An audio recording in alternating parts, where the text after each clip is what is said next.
presente audiobook foi produzido artificialmente por meio da conversão de texto em voz. O áudio poderá trazer distorções fônicas por se tratar de uma leitura mecânica. A obra Confissões livro 3, de Santo Agostinho é livre de direitos autorais. Qualquer possível infração de texto entre em contato prontamente. Participe do clube de leitura. Para mais informações acesse o site www.domleon.com.br. Se possível, se inscreva no canal e compartilhe. Livro 3.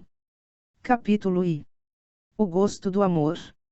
Cheguei a Cartago, e por toda parte fervilhava a sertã de amores impuros. Ainda não amava, mas já gostava de amar, secretamente sedento, aborrecia a mim próprio por não me sentir mais indigente de amor. Gostando do amor buscava o que amar, e odiava a segurança e os meus caminhos sem perigos, porque tinha dentro de mim fonte de alimento interior, de ti mesmo, ó meu Deus. Eu não sentia essa fonte como tal, antes, estava sem apetite algum dos manjares incorruptíveis, não porque estivesse saciado deles, mas porque, quanto mais vazio, tanto mais enfastiado me sentia. E por isso minha alma não estava bem e, ferida, voltava-se para fora de si, ávida de se roçar miseravelmente as coisas sensíveis, se porém não tivessem alma, não seriam certamente amadas. Amar e ser amado era para mim a coisa mais doce, sobretudo se podia gozar do corpo da criatura amada. Deste modo manchava com torpe concupiscência a fonte da amizade, e obscurecia seu candor com os veipers infernais da luxúria. E apesar de tão torpe e impuro, desejava com afã e cheio de vaidade, passar por afável e cortês. Caí por fim no amor, em que desejava ser colhido. Porém, ó meu Deus, misericórdia minha, quanto fel não misturaste aquela suavidade, e quão bom foste ao fazê-lo. Fui amado, e cheguei secretamente aos laços do prazer, e me deixei alegremente enredar com trabalhosos laços, para ser logo açoitado com as varas de ferro ardente do ciúme, das suspeitas, dos temores, das aiareis e das contendas. Capítulo 2. A paixão dos espetáculos. Arrebatavam-me os espetáculos teatrais, cheios das imagens de minhas misérias e de alimento para o fogo de minha paixão. Mas, por que quer o homem condoer-se ao contemplar coisas tristes e trágicas, que de modo algum gostaria de suportar? Contudo, o espectador deseja sofrer com elas, e até essa mesma dor é seu deleite. Que é isso, senão rematada loucura? De fato, tanto mais se comove alguém com elas quanto menos livre se está de tais afetos, embora chamemos de misérias os sofrimentos próprios, e de compaixão a comiseração do mal alheio. Porém, que compaixão pode haver em coisas fictícias e representadas? Nelas não se incita o espectador a que socorra alguém, senão que o mesmo é convidado apenas à angústia, apreciando tanto mais o autor daquelas histórias quanto maior é o sentimento que elas nos inspiram. De onde resulta que, se tais desgraças humanas quer das histórias antigas, quer sejam inventadas são representadas de forma a não se excitar em sofrimento ao espectador, este sai aborrecido e murmurando, se porém, pelo contrário, é levado à tristeza, fica atento e chora satisfeito. Quer isso dizer que amamos as lágrimas e a dor? Sem dúvida que todo homem busca o gozo, mas como não agrada a ninguém ser miserável, e sendo grato a todos ser misericordioso, e como a piedade é inseparável da dor, não seria esta a causa verdadeira para que apreciemos essas emoções dolorosas? Também isso provém da amizade. Mas para onde se dirige? Para onde vai? Porque se atira à torrente da pesardente, as vagas horrendas de negras leviandades em que a amizade se transforma voluntariamente, afastada e privada de sua celestial serenidade que o homem repudia. Deve-se, pois, repelir a compaixão. De modo algum. Convém, pois, que alguma vez se amem as dores. Mas evita nisso a impureza, ó minha alma, sob proteção de Deus, do Deus de nossos pais, louvado e exaltado por todos os séculos, cuidado com a impureza. Porque nem agora me fecho a tal compaixão. Mas naquele tempo comprazia-me no teatro com os amantes, quando eles se gozavam em suas torpezas embora estas não passassem de encenações. E quando um deles se perdia, eu quase piedosamente me contristava, e sentia prazer numa e noutra coisa. Hoje, porém, tenho mais compaixão do homem que se alegra em seus vícios, que do que sofre pela perda de um prazer funesto ou pela perda de uma mísera felicidade. Esta misericórdia é certamente mais verdadeira, mas nela a dor não encontra nenhum prazer. E embora seja certo que se aprove quem por caridade se compadece do miserável, contudo, quem é fraternalmente compassivo preferiria que não houvesse razões para se compadecer. Porque assim como não é possível que exista uma benevolência malévola, tampouco é que haja miseráveis para deles se compadecer. Há, pois, dores que merecem compaixão, porém, nenhuma que mereça amor.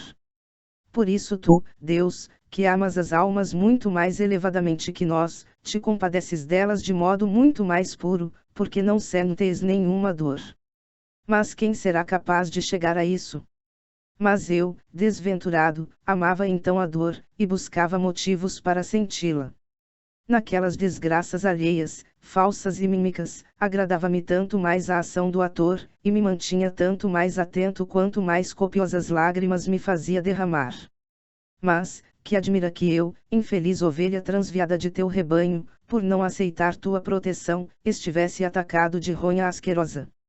De aqui nasciam, sem dúvida, os desejos daquelas emoções de dor que, todavia, não queria que fossem muito profundas em mim, porque não desejava padecer coisas como as que via representadas. Comprazia-me que aquelas coisas, ouvidas ou fingidas, me tocassem só superficialmente. Mas, como acontece aos que coçam a ferida com as unhas, terminava por provocar em mim mesmo um tumor abrasador, podridão e pus repelente. Tal era minha vida. Mas, seria isto vida, meu Deus? Capítulo 3. O estudo da retórica e os demolidores. Entretanto, tua misericórdia, fiel, de longe pairava sobre mim. Enquanto as iniquidades não me corrompe, meu Deus, levado por sacrilega curiosidade que, separando-me de ti, conduzia-me aos mais baixos, desleais e enganosos serviços aos demônios, a quem sacrificava minhas más ações, sendo em todas flagelado com duro açoite por ti. Também ousei apetecer ardentemente e procurar meios para conseguir os frutos da morte na celebração de teus mistérios, dentro dos muros de tua igreja. Por isso me açoitaste com duras penas, que nada eram comparadas com minhas culpas, ó Deus, misericórdia infinita, e meu refúgio contra os terríveis malfeitores, com os quais vaguei de cabeça erguida, afastando-me cada vez mais de ti, preferindo meus caminhos aos teus, amando a liberdade fugitiva. Os estudos a que era entregue, que se denominavam honestos ou nobres, tinham por objetivo as contendas do foro, nas quais deveria me distinguir com tanto maior louvor quanto mais hábeis fossem as mentiras. Tal é a cegueira dos homens, que até de sua própria cegueira se gloriam. Eu já conseguira, naquele tempo, ser o primeiro da escola de retórica, e por isso me vangloriava soberbamente, e me inflava de orgulho. Contudo, tu sabes, Senhor, que eu era muito mais sossegado que os demais, e totalmente alheio às turbulências dos eversores ou demolidores, nome sinistro e diabólico que eles consideravam distintivo de urbanidade, entre os quais vivia com imprudente pudor por não pertencer a seu grupo. É verdade que andava com eles, e que me deleitava, às vezes, com sua amizade, porém, sempre aborreci o que faziam, como as troças e a insolência com que surpreendiam e ridicularizavam a timidez dos novatos, sem outra finalidade senão rir de suas trapalhadas, fazendo disso alimento para suas malévolas alegrias. Nada há mais parecido a estas ações que as dos demônios, pelo que nenhum nome lhes cai melhor que o de eversores ou demolidores, por serem eles transformados e pervertidos totalmente pelos espíritos malignos, que assim os burlam e enganam, sem que o saibam, justamente no que eles gostam de ludibriar ou enganar os demais. Capítulo 4. O Hortêncio de Cícero. Entre essa gente estudava eu, então tenra idade, os livros da eloquência, na qual desejava sobressair com o fim condenável e vão de satisfazer a vaidade humana. Mas, seguindo o programa usado no ensino desses estudos, cheguei a um livro de Cícero, cuja linguagem, mais do que seu conteúdo, quase todos admiram. Esse livro contém uma exortação à filosofia, e se chama Hortêncio. Esse livro mudou meus sentimentos, e transferiu para ti, Senhor, minhas súplicas, e fez com que mudassem meus votos e desejos.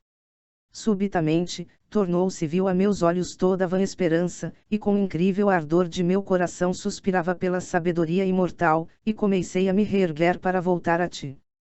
Não era para limar a linguagem aperfeiçoamento que, parece, eu compraria com o dinheiro de minha mãe, naquela idade de meus 19 anos, fazendo 2 que morrera meu pai não era, repito, para limar o estilo que eu me dedicava à leitura daquele livro, nem era seu estilo o que a ela me incitava, mas o que ele dizia.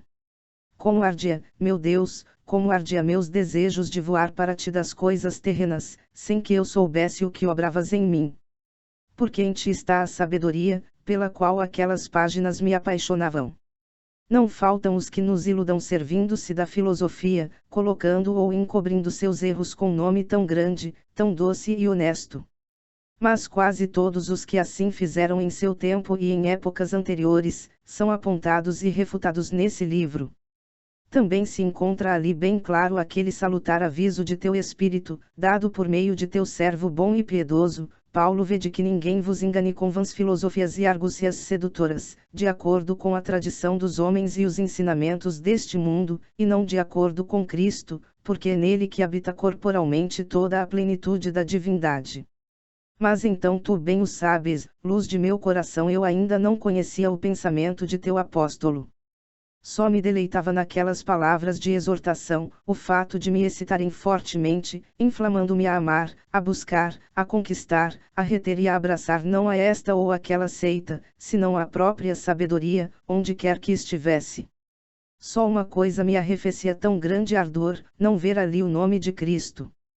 Porque este nome, Senhor, este nome de meu Salvador, teu Filho, por tua misericórdia eu o bebera piedosamente com o leite materno, e o conservava, no mais profundo do meu coração, em alto apreço, e assim, tudo quanto fosse escrito sem este nome, por mais verídico, elegante e erudito que fosse, não me arrebatava totalmente.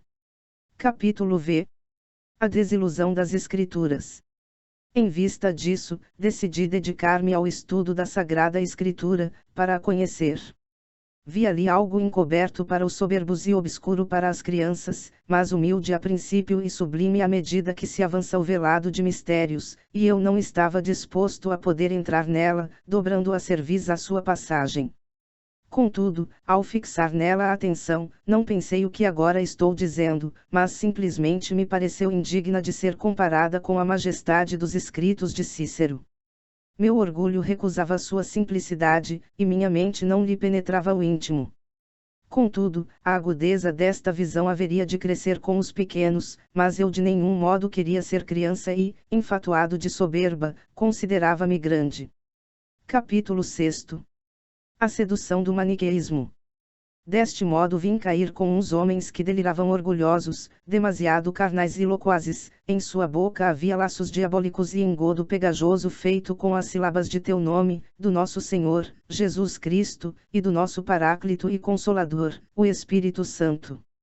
Estes nomes nunca saíam de seus lábios, porém, só no som e ruído da boca, pois de resto, seu coração estava vazio de toda a verdade. Diziam, verdade. Verdade.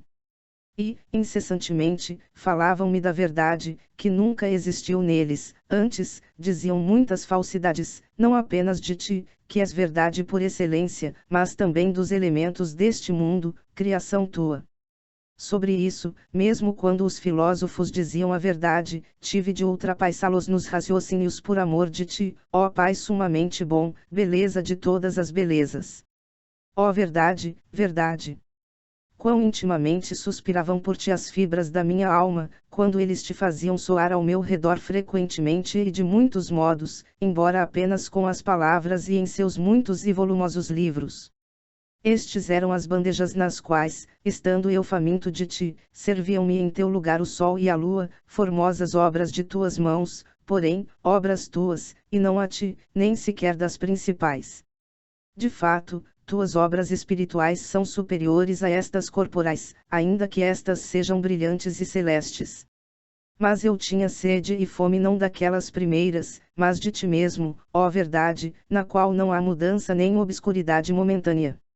E eles serviam-me nessas bandejas esplêndidas ficções, de acordo com as quais teria sido melhor amar a este sol, verdadeiro pelo menos aos olhos, em lugar daquelas falsidades que pelos olhos do corpo enganavam o entendimento.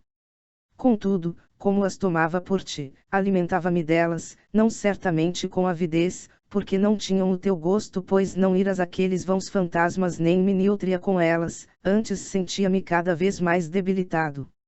A comida que se toma em sonhos, não obstante ser muito semelhante à do estado de vigília, não alimenta aos que dormem, porque estão dormindo. Aquilo, porém, em nada era semelhantes a ti, como agora me certificou a verdade, pois que eram fantasmas corpóreos ou falsos corpos, comparados com eles, são mais reais estes corpos celestes ou terrestres que vemos com os olhos da carne assim como os veem os animais e as aves. Vemos estas coisas, e são mais reais do que as conjecturas sobre outros corpos grandiosos, que, por sua vez, quando as imaginamos, são mais reais do que quando por meio delas conjeturamos outras maiores e infinitas, que de modo algum existem. Com tais quimeras me alimentava eu, então, e por isso não me saciava. Mas tu, meu amor, em quem desfaleço para me tornar forte, nem és estes corpos que vemos, mesmo no céu, nem os outros que não vemos, porque és o Criador e os ocultaste, e não os consideras como as obras-primas de tua criação. Ó! Quão longe estavas daquelas minhas quimeras, fantasmas de corpos que jamais existiram em comparação, são mais reais as imagens dos corpos existentes, e, mais reais ainda essas imagens, esses mesmos corpos, os quais, todavia, não são tu. Mas também não és a alma que dá vida aos corpos, mas é a vida das almas, a vida das vidas, que vives, imutável, por ti mesma, a vida de minha alma. Mas onde estavas então para mim? E quão longe peregrinava eu, longe de ti, privado até as bolotas com que eu alimentava os porcos. Quão melhores eram as fábulas dos gramáticos e poetas que todos aqueles enganos. Porque os versos, a poesia e a fábula de Medeia soando pelo ar são certamente mais úteis que os 5 elementos do mundo em seus 1000 disfarces, conforme os 5 antros de trevas, que não existem, mas que matam a quem nele acredita. Porém, versos e poesia eu os posso converter em iguaria para meu espírito e, quanto ao voo de Medeia, se o recitava bem, não lhe afirmava veracidade e, se me agradava ouvi-lo, não lhe dava crédito. Mas ai de mim! Eu acreditei naqueles erros dos maniqueístas. Ai de mim, porque degraus fui descendo até a profundidade do abismo, exaurido e devorado pela falta de verdade quando te buscava. E tudo isso, meu Deus, a quem me confesso porque te compadeceste de mim quando ainda não te conhecia, tudo por buscar-te, não com a inteligência com a qual quiseste que eu fosse superior aos animais, mas com os sentidos da carne. E tu estavas dentro de mim, mais profundo do que o que em mim existe de mais íntimo, e mais elevado do que o que em mim existe de mais alto. Assim encontrei aquela mulher insolente e sem prudência, enigma de Salomão que, sentada em uma cadeira à porta de sua casa, diz aos que passam: comei à vontade dos pães escondidos, e bebei da doçura da água roubada, a qual me seduziu por andar eu vagando fora de mim, sob o império da vista carnal, ruminando em meu íntimo o que meus olhos haviam devorado. Capítulo 7. Alguns erros dos maniqueus. Não conhecia eu outra realidade a verdadeira e me sentia como que movido por um aguilhão a aceitar a opinião daqueles insensatos impastores quando me perguntavam de onde procedia o mal, se Deus estava limitado por forma corpórea, se tinha cabelos e unhas, e se deviam ser considerados justos os que tinham várias mulheres simultaneamente, e os que causavam a morte de outros ou sacrificavam animais. Eu, ignorando essas coisas, perturbava-me com essas perguntas. Afastando-me da verdade, parecia-me encaminhar para ela, porque não sabia que o mal é apenas privação do bem, até chegar ao seu limite, o próprio nada. E como poderia ter eu tal conhecimento, se com os olhos não conseguia ver mais do que corpos, e com a alma não ia além de fantasmas? Tampouco sabia que Deus é espírito, que não tem membros dotados de comprimento ou largura, nem quantidade material alguma, porque a quantidade ou matéria é sempre menor na parte que no todo e, mesmo que fosse infinita, sempre seria menor em uma parte definida por um espaço determinado do que em sua infinitude, não podendo estar toda inteira em todas as partes, como o espírito, como Deus. Ignorava totalmente o princípio de nossa existência, que há em nós, e pelo qual a Escritura nos chama de imagem e semelhança de Deus. Não conhecia tampouco a verdadeira justiça interior, que não julga pelo costume, mas pela lei retíssima do Deus onipotente. Por ela se hão de formar os costumes dos países conforme os mesmos países e tempos, e sendo a mesma em todas as partes e tempos, não varia de acordo com as latitudes e as épocas, lei essa segundo a qual foram justos Abraão, Isaque, Jacó e Davi, e todos os que são louvados pela boca de Deus. Os ignorantes, julgando as coisas de acordo com a sabedoria humana, e medindo a conduta alheia pela própria, os julgam iníquos. É como se um ignorante em armaduras, não sabendo o que é próprio de cada membro, quisesse cobrir a cabeça com a couraça e os pés com o elmo, e se queixasse de que as peças não se lhe adaptem convenientemente. Ou como se alguém se queixasse de que, em determinado dia considerado feriado do meio-dia em diante, não lhe permitissem vender a mercadoria à tarde, como acontecera pela manhã, ou porque vê que na mesma casa permite-se a um escravo qualquer tocar no que não é permitido ao copeiro, ou porque não se permite fazer diante dos comensais o que se faz atrás de uma estrebaria, ou, finalmente, se indignasse porque, sendo uma a casa e uma a família, não se atribuíssem a todos as mesmas coisas. Tais são os que se indignam quando ouvem dizer que em outros tempos se permitiam aos justos coisas que não se lhe permitem agora, e que Deus mandou àqueles uma coisa e a estes outra, conforme os tempos, servindo uns e outros à mesma norma de santidade. Contudo, é bem visível que no mesmo homem, no mesmo dia e na mesma hora e na mesma casa, o que convém a um membro não convém a outro, e aquilo que há pouco era lícito, já não o é mais, e que o que se concede em uma parte, é justamente proibido e castigado em outra. Diremos, por isso, que a justiça é vária e inconstante. O que acontece é que os tempos a que ela preside não caminham no mesmo passo, porque são tempos.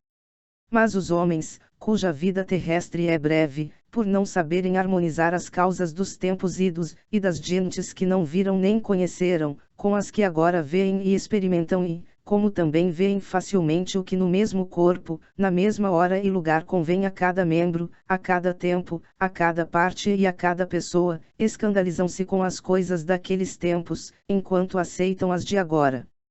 Ignorava eu então estas coisas e não as refletia e, embora de todos os lados me ferissem os olhos, eu não as via. Quando declamava algum poema, não me era lícito pôr um pé em qualquer outra parte do verso, senão em uma espécie de metro uns e em outra outros, e em um mesmo verso não podia meter em todas as partes o mesmo pé, e a própria arte da prosódia, apesar de mandar coisas tão distintas, não era diversa em cada parte, senão uma só e coerente. Contudo, não via como a justiça, a qual serviram aqueles varões bons e santos, pudesse conter simultaneamente, de modo mais belo e sublime, preceitos tão diversos, sem variar em sua essência, apesar de não mandar ou distribuir aos diferentes tempos todas as coisas simultaneamente, mas a cada um as que lhe são próprias.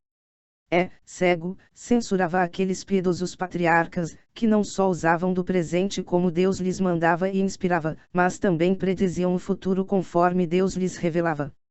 Capítulo 8. Moral e costume. Acaso será em alguma parte e momento injusto amar a Deus de todo o coração, com toda a alma e com todo o entendimento, e amar ao próximo como a nós mesmos? Por isso, todos os pecados contra a natureza, como o foram os dos sodomitas, hão de ser detestados e castigados sempre e em toda a parte, pois, mesmo que todos os cometessem, não seriam menos réus de crime diante da lei divina, que não fez os homens para usar tão torpemente de si. De fato, viola-se a união que deve existir com Deus quando a natureza, da qual ele é autor, se mancha com a depravação das paixões. Com relação aos pecados que são contra os costumes humanos, também hão de ser evitados de acordo com a diversidade dos costumes, a fim de que o pacto mútuo entre os povos e nações, firmado pelo costume ou pela lei, não seja quebrado por nenhum capricho de cidadão ou forasteiro, porque é indecorosa a parte que não se acomoda ao todo. Todavia, quando Deus ordena algo contra tais costumes ou pactos, sejam quais forem, deve ser obedecido, embora o que mande nunca tenha sido feito, e se não foi cumprido, deve ser restaurado, e se não estava estabelecido, deve se estabelecer. Se é lícito a um rei mandar na cidade que governa coisas que ninguém antes dele e nem ele próprio havia mandado, e se não é contra o bem da sociedade obedecê-lo, antes o seria o não obedecê-lo por ser pacto básico de toda a sociedade humana obedecer a seus reis, quanto mais deveria ser Deus obedecido sem titubeios em tudo que mandar, como Rei do Universo. Porque, assim como entre os poderes humanos o maior poder se antepõe ao menor, para que este lhe preste obediência, assim Deus antepõe-se a todos. O mesmo se deve dizer dos crimes perpetrados com desejo de causar o mal, quer por agressão, quer por injúria, e ambas as coisas, ou por desejo de vingança, como ocorre entre inimigos, ou por alcançar algum bem sem trabalhar, como o ladrão que rouba ao viajante, ou para evitar algum mal, como acontece com o que teme, ou por inveja, como quando um miserável quer mal ao que é mais feliz, ou ao que conseguiu riquezas, temendo ser igualado ou que já lhe sejam iguais, ou unicamente pelo prazer de ver o mal alheio, como acontece com o espectador dos combates dos gladiadores, ou com o que se ri e zomba dos outros. Tais são os princípios ou fontes de iniquidade, que nascem da paixão de mandar, de ver ou de sentir, quer de uma só dessas paixões, ou de duas, ou de todas juntas. Razão por que se vive do mal, ó Deus Altíssimo e Dulcíssimo, contra o saltério de 10 cordas, teu decálogo. Mas, que pecado pode atingir a ti, que não és atingido pela corrupção? Ou que crimes podem ser cometidos contra ti, a quem ninguém pode causar dano? O que vingas são os crimes que os homens cometem contra si, porque, mesmo quando pecam contra ti, agem impiamente contra suas próprias almas, e sua iniquidade engana-se a si própria, quer corrompendo e pervertendo sua natureza feita e ordenada por ti, quer usando imoderadamente das coisas permitidas, ou até desejando imoderadamente as não permitidas, pelo uso daquilo que é contra a natureza. Pecam também os que com o pensamento e a palavra se revoltam contra ti, dando coices contra o aguilhão, ou quando, uma vez quebrados os limites da sociedade humana, alegram-se audaciosamente com as facções ou desuniões, de acordo com as suas simpatias ou antipatias. E tudo isso o homem faz quando és abandonado, fonte da vida, único e verdadeiro Criador e Senhor do Universo, e com orgulho egoísta ama-se uma parte do todo como se fosse o todo.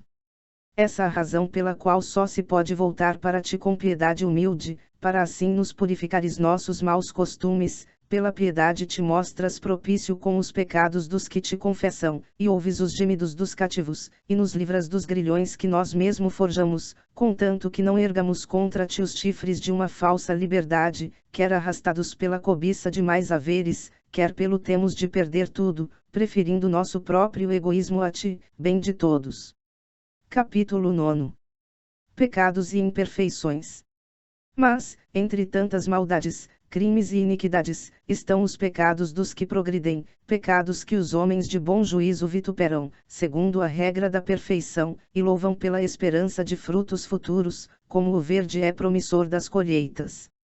Há outras ações semelhantes a ações maldosas ou a delitos, e que não são pecados, porque nem te ofendem a ti, Senhor, nosso Deus, nem tampouco a sociedade humana, como por exemplo quando procuramos coisas convenientes para o uso da vida e as circunstâncias, sem que se saiba se essa busca é cobiça, ou quando castigamos a alguém como desejo de que se corrija, fazendo uso do poder ordinário, e não se sabe se o fazemos por vontade de mortificar.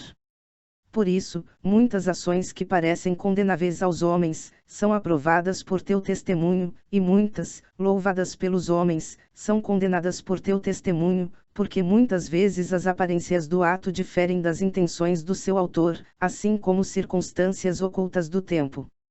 Mas quando ordenas algo insólito e imprevisto, mesmo que o tenhas proibido uma vez, mesmo que escondas por algumas razões do teu mandamento, mesmo que seja contra as convenções de alguns homens da sociedade, quem pode duvidar de que se há de obedecer, sendo que só é justa a sociedade humana que te obedece? Felizes dos que sabem o que tu ordenaste, porque os que te servem fazem tudo o que mandas, ou porque assim o exige o tempo presente, ou para preparar o futuro. Capítulo X. Ridicularias dos maniqueus. Desconhecendo eu essas verdades, ria-me de teus santos e profetas. Mas, que fazia eu quando me ria deles, se não dar motivo para que te riças de mim? Deixei-me cair insensivelmente, aos poucos, em tais extravagâncias, a ponto de acreditar que o figo, quando colhido, chora lágrimas de leite junto com a mãe figueira, e que se um santo da seita comesse o tal figo, colhido não por seu delito, mas de outrem, misturando-o em suas entranhas, gemendo e arrotando enquanto rezava, exalaria anjos e até mesmo partículas de Deus, partículas essas do verdadeiro Deus que ficariam cativas para sempre naquele fruto se não fossem libertadas pelos dentes e pelo estômago do santo eleito. Também acreditei, pobre de mim, que se devia ter mais misericórdia com os frutos da terra que com os homens para os quais foram criados. Pois, se algum faminto, que não fosse maniqueísta me pedisse de comer, parecia-me que atendê-lo era como merecer, por aquele bocado, a pena de morte. Capítulo 11. O sonho de Mônica. Mas estendiste tua mão do alto, e arrancaste minha alma deste abismo de trevas, enquanto minha mãe, tua fiel serva, chorava-me diante de ti muito mais do que as outras mães costumam chorar sobre o cadáver dos filhos, pois via a morte de minha alma com a fé e o espírito que havia recebido de ti. E tu a escutaste, Senhor, tu a ouviste e não desprezaste suas lágrimas que, brotando copiosas, regavam o solo debaixo de seus olhos por onde fazia sua oração, sim, tu a escutaste, Senhor. Com efeito, donde podia vir aquele sonho, com que a consolaste, ao ponto de me admitir em sua companhia e mesa, fato que havia me negado porque aborrecia e detestava as blasfêmias do meu erro. Nesse sonho viu-se de pé sobre uma régua de madeira, e um jovem resplandecente, alegre e risonho que vinha ao seu encontro, triste e amarga. Este lhe perguntou a causa de sua tristeza e lágrimas diárias, não por curiosidade, como só ia acontecer, mas para instruí-la, e respondendo-lhe ela que chorava a minha perdição, mandou-lhe, para sua tranquilidade, que prestasse atenção e visse por onde ela estava também estaria eu. Apenas olhou, viu-me junto de si, de pé sobre a mesma régua. De onde veio este sonho, senão dos ouvidos que tinhas atentos a seu coração, ó Deus bom e onipotente, que cuidas de cada um de nós como se não tivesses outro para cuidar, zelando de todos como de cada um? E como explicar o que se segue? Contou-me minha mãe esta visão, e querendo-a eu persuadir de que significava o contrário, e que não devia desesperar de ser algum dia o que eu era, isto é, maniqueísta, ela, sem nenhuma hesitação, me respondeu: não, não me foi dito, onde ele está ali estarás tu, mas onde tu estás ali estará ele também. Confesso, Senhor, e muitas vezes disse que, pelo que me recordo, me abalou mais esta tua resposta pela solicitude de minha mãe, imperturbável diante de explicação falsa e ardilosa, e por ter visto o que se devia ver e que eu certamente não veria sem que ela o dissesse, que o mesmo sonho com o qual anunciaste a esta piedosa mulher com tanta antecedência, a fim de consolá-la em sua aflição presente, uma alegria que só havia de se realizar muito tempo depois. Seguiram-se, efetivamente, quase 9 anos, durante os quais continuei a me revolver naquele abismo de lodo e trevas de erro, afundando-me tanto mais quanto mais esforços fazia para me libertar.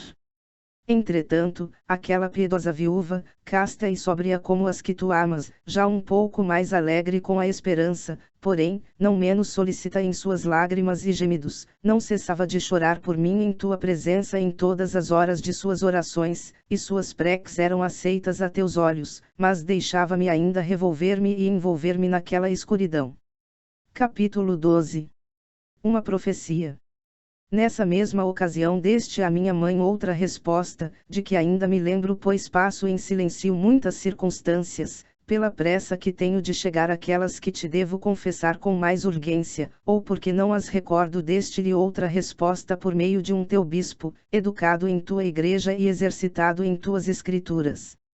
Como ela pedisse que se dignasse falar comigo, para refutar meus erros e desenganar-me de minhas más doutrinas e ensinar-me as boas, pois assim fazia com quantos julgava idôneos. Ele negou-se com muita prudência, como pude verificar depois, respondeu-lhe que eu estava incapacitado para receber qualquer ensinamento, por estar enfatuado com a novidade da heresia maniqueísta, e por haver criado embaraço a muitos ignorantes com algumas questões fáceis, como ela mesma lhe relatara.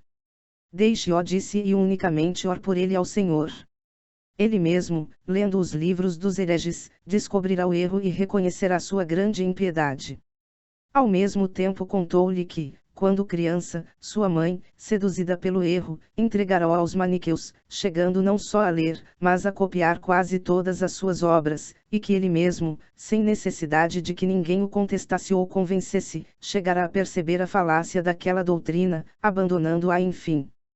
Depois de assim falar, minha mãe não se aquietava, instando com maiores rogos e mais copiosas lágrimas a que me visitasse, para discutir comigo sobre o tal assunto. O bispo, já com certo enfado de sua insistência, lhe disse: vai-te em paz, mulher, e continua a viver assim, que não é possível que pereça o filho de tantas lágrimas. Palavras que ela recebeu como vindas do céu, segundo me recordava muitas vezes em seus colóquios comigo. O presente audiobook foi produzido artificialmente por meio da conversão de texto em voz. O áudio poderá trazer distorções fônicas por se tratar de uma leitura mecânica.